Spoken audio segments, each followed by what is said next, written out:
Now, a Hutch's weather update with Chief Meteorologist Hutch Johnson, brought to you by Robert Gibb and Sons.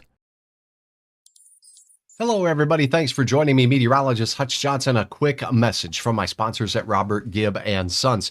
They are offering free duct cleaning. That is a $1,000 value. Enjoy free duct cleaning on the Robert Gibb team. If you have a new HVAC system upgrade. So $1,000 value. Give them a call today. Protect your home from mold, pollen, and enjoy fire prevention and energy savings. Breathe easy, knowing your home is clean and safe. So as we take a look at your forecast for today, clouds and showers have exited many across the area with well over an inch of rainfall over the last 48 hours. We'll get started with a look at that, as measurements from across the area did exceed an inch to an inch and a quarter for many across the valley. Now, as we look at what's going on, we have some quiet conditions here. Karen, good to have you on board. Good afternoon, and I hope your Thursday is going great. It's 71 at Hector International right now over Hutch's shoulder. Look at that, 68 up to the north all the way for you folks in Valhalla. 66 up in the Kennedy and Hallock area. Little cooler in Roseau, War Road, 54 degrees for your temperature. And way up there at the Angle Inlet, it's 54 as well. 55 degrees in Waskish right now on the shores of the Red Lake. Bemidji, you have 58 degrees. All in all, things are looking pretty good. Grand Rapids, rather, is 50 degrees. We do have Brainerd enjoying 66. And how about this? 72 for Jamestown. Jamestown, things are looking delightful. Our wind direction all over the place. A few of us have weak north winds, including here in the FM area, but south winds are ripping out west. And they're going to bring us a chance for some warmer weather and also a chance for some nighttime thunder. Look what's going on. Dickinson and often toward the Williston area and the western edges and shores of Lake Sakakawea here. Some rumbles of thunder developing. Garden variety thunder showers out there will move our way. We'll have a chance at severe thunderstorms, maybe some strong ones as we go into your day on Friday. But I'll have the timing on that here in just one moment. All in all, though, your forecast is looking pretty fair. I'm going to switch this over and we'll look at some model guidance here as we take a look at a convection allowing model showing you what we're anticipating with these showers and thunderstorms that are developing out to the west right now.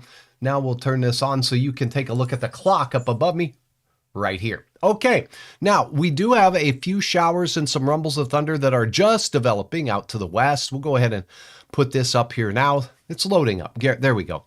So notice this out in the western part of the Dakotas, even a few here in the valley, this model shows forming a possibility as we head toward the 6 o'clock time frame. So right now things are quiet, but a spotty thunder shower cannot be ruled out. They will be stronger off to the far west.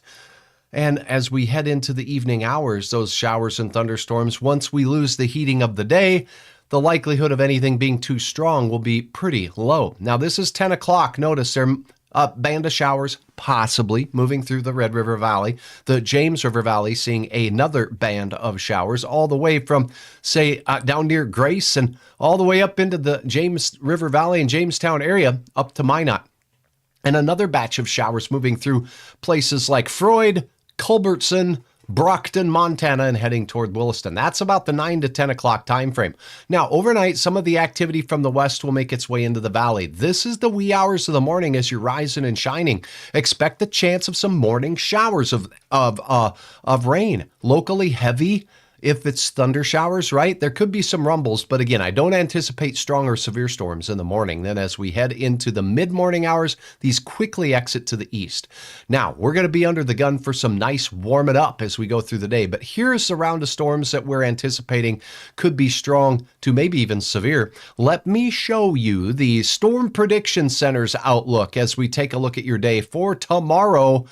There is a risk of severe weather in our area. It's a low risk, but wow, look at that. The Central Dakotas, you draw a line right through the middle of that. That's where the chances are a little bit greater. Notice Fargo sits right on the edge of that. Grand Forks, you're in that risk of severe weather. This is a level 1. I'm going to repeat that. This is a level 1 out of a 5-level risk system. The risk of severe thunderstorms is not. We actually call this marginal. Hutch likes to say, meh. You know, some of those storms, they might flirt with severe weather thresholds. That means 1-inch diameter hail, That's the size of a quarter, 1 inch in diameter, or gusts of wind that could be 58 miles per hour or greater. Those will be the two main threats: gusty winds and large hail up to around an inch in diameter. One or two storms may become severe. I don't expect anything too widespread unless we get some changes. It's going to be hot, and the timing is going to be critical. Let's get back to that model guidance, shall we? So here's a look at the area that we're concerned about for a risk of severe weather. Setting this into motion then as we go into the afternoon, look where the storms moved first in. Dickinson, down towards Baker, Montana. Ekalaka, Montana is out there, and look at this, Glendive, seeing some showers and storms. Look at the timestamp here, folks. It's 4 in the afternoon already on your Friday. We are high, we are dry, and we are hot, and we are breezy here in the eastern one half of North Dakota. These storms start to develop as we go into the later evening hours. After dinner, we might see a rumble or two form out ahead of the main line. Those could be stout, any of those isolated storms.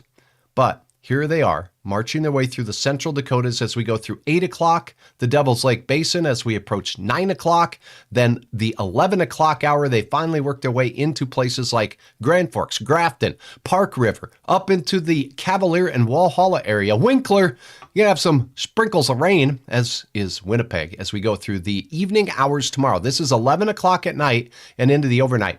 So my thoughts on this: the greatest risk for strong to severe storms will be where they initiate. That would be right about here. Let me see if I can pull this up, and let me get my pencil out here. So as these storms are just firing, the greatest risk for the stronger storms will be along this leading edge. Anything that we get that forms out ahead of the main line, those could have more energy to work with, and they could also have a better potential for being severe. But Hutch will have an update on that for you on your Friday. But do know this: a couple of the storms may rumble, they may bumble, and they may be strong, with some hail and wind being the main threat. Here's a look at those temperatures, by the way. Your Precision Lawn and Landscaping 7-day planning forecast shows late storms here in Fargo after an 83-degree day, winds gusting over 20 miles per hour from the south. That rain exits into Saturday morning. Now, we could have a morning shower too, right? We just talked about that. Morning showers or rumbles of thunder, and then a repeat late. Saturday and Sunday look cooler. The 80s will wave goodbye to. There'll be a chance for spotty showers of rain exiting out of Minnesota on Saturday. Most of us stay dry. Sunday, a spotty thunder chance. Look at that. South. That's the best chance. Then, next week, temperatures hover right near 70 degrees, and by the time we get to midweek, we'll have a few sprinkles in the forecast, but the best chance of any sprinkles there look to be north and quiet but cooler north winds on Wednesday into Thursday, bringing temperatures down into the mid-60s. So here's a timestamp forecast. This is the 10 o'clock at night forecast. Those showers and storms mainly in the central Dakotas and into the Devil's Lake Basin, pushing into the Red River Valley after about 11. Jimmy, good to have you on board from Erskine. Carrie Ann, good to have you on board. Does that include Dickinson? Yes, Dickinson is under the risk for a strong thunderstorm for the day tomorrow, and that's Friday. Katie, good to have you on as well. So snapshot showing the stronger storms with the wind and hail threat. There is that risk area for our area as we go through. Locally heavy rain from those thunderstorms could exceed an inch, but that thunderstorm activity is pretty hit and miss at best, right? So that's a look at your forecast. Let's see if we have any questions, and we'll get to the details on those if anyone does have questions. Other than that, here's a look at some of the temperatures in the morning. 49 degrees for Fargo, 50 in Grand Forks. Most of us out in northern Minnesota will have low 40s, maybe even an upper 30 here near International Falls, right? Then remember, a chance of sprinkles, maybe a rumble of thunder from the Red River Valley and points east at daybreak and just after. Then here's a look at your 7 a.m. radar showing that we'll have the best chance at morning showers moving off to the east. Then the heat is on. South winds gusting over 20 miles per hour. Look at all the 80s across the Dakotas. See the cool pool caused by the cold front and the thunderstorm activity that takes place at 5 in the afternoon. So places like Webo, Montana, out there in the Ziebach County area of South Dakota, we're expecting temperatures to still be in the 80s. Bismarck as well. Those thunderstorms will bring a refreshing burp of cool air. Temperatures soaring to near 80 for you in Bemidji. Look at this, off the shores of the big lake out there, Warroad, closer to around 60 to 65 degrees. is what Hutch is thinking for you. And again, there's a look at that late night thunderstorm chance. That won't get here until much later in the evening in the FM area. That's a look at your forecast. It looks like Marianne says hi from Park Rapids. Good to see all of you. Thanks again for your support all the time. Thanks for joining Hutch for the weather, and I'll keep you updated right here. I'll also be putting together an update on the drought conditions that we have here across the area. There's been some changes, and I'll have the details on that right here. Hutch's weather